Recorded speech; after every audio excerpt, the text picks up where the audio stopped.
Well, staying in the US, the President Donald Trump is one step closer to being impeached this week after the House Judiciary Committee passed 2 articles of impeachment. The House of Reps will vote on the President's impeachment in the coming days, with a likely trial to go to Senate in January. Joining us live now, Professor John Lawrence, University of California, Washington Centre, of course, and we speak regularly to the Professor. What's your take on the latest developments? As you mentioned, the House Judiciary Committee has now reported out on a strictly party line basis, all Democrats in favor, all Republicans opposed, 2 articles of impeachment.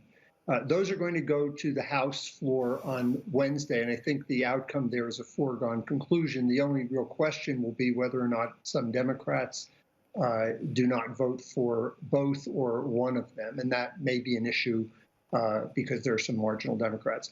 After that, there's a great number of other important pieces of legislation next week. So the House will move along and take up the U.S.-Mexico trade agreement, and they will take up an omnibus spending bill. So Mrs. Pelosi, the Speaker, will want to put other legislative achievements on the board before the end of the year.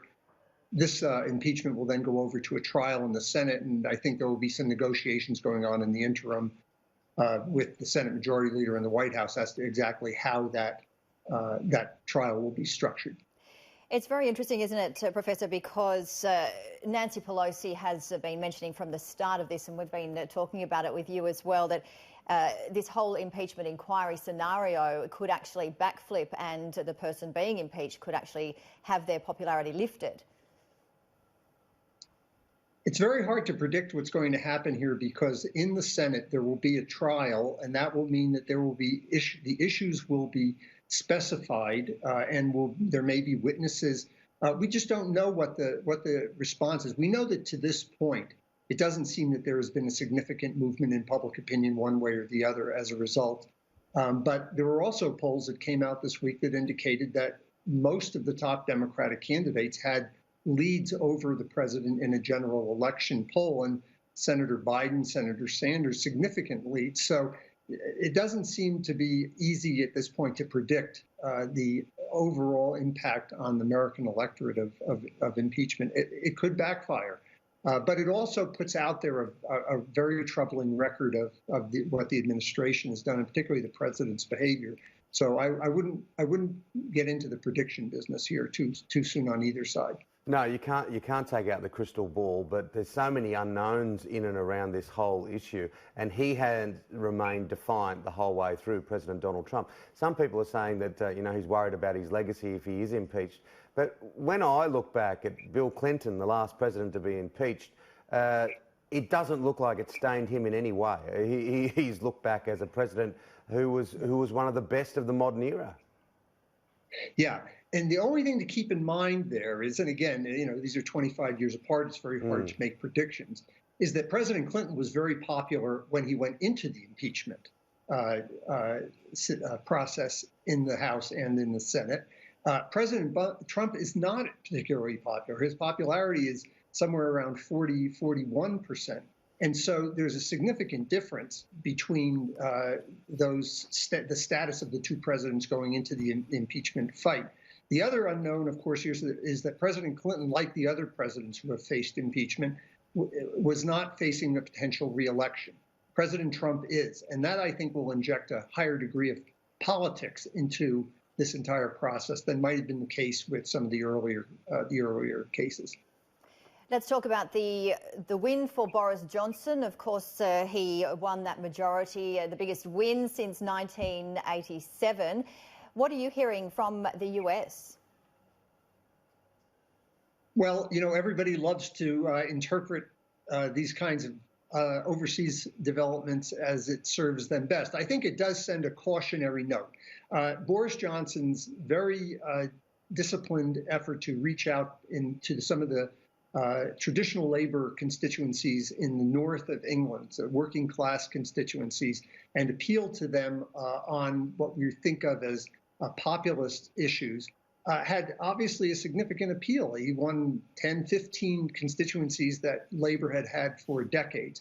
And so that would, I think, inevitably send a cautionary note to the Democrats about the type of message that they send into some of our older industrial areas. Now, having said that, I've read several analyses which indicate that Jeremy Corbyn's unpopularity was at least as much of an issue as the either Brexit issue or the appeal of conservatives.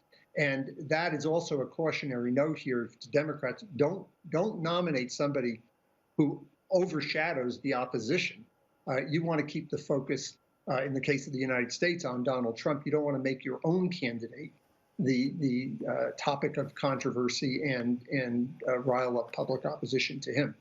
As this long march to the US election continues and heats up probably in the new year as we head into 2020, yes, are the Democrats shaking themselves into any kind of stability? Are they getting themselves into a position where they can create an opposition? Because at the moment, from outside looking in, it's reasonably shambolic. Well, at this point, we're still about almost 2 months away from the first votes being cast. As I mentioned, I think when we spoke last, this process will start heating up pretty quickly. I think the most significant development to this point is that notwithstanding all of the attacks of all the other candidates, the attacks from President Trump and the Republican Party, Vice President Biden seems to be able to sustain a lead here. And I think that part of his appeal is that he doesn't require voters, and particularly swing voters, to accept dramatic policy changes. I think he represents something like of normalcy and return to a less controversial and less chaotic type of politics. Whether he can sustain that when people actually start going to the polls and they have to demonstrate the kind of intensity that you have to see in primaries and caucuses, we don't know. But, there has been a winnowing down of the race. I think there have been only 3 or 4 people who are now being looked upon as serious contenders. And we're going to have another debate this week. We may see some changes as a result of that smaller group of people on the stage and the greater degree of focus on them. Well, hopefully we can talk to you next week after the debate on December 19 in Los Angeles. Professor John Lawrence, as always, we really appreciate your expertise and time. Great talking with you again. Take care.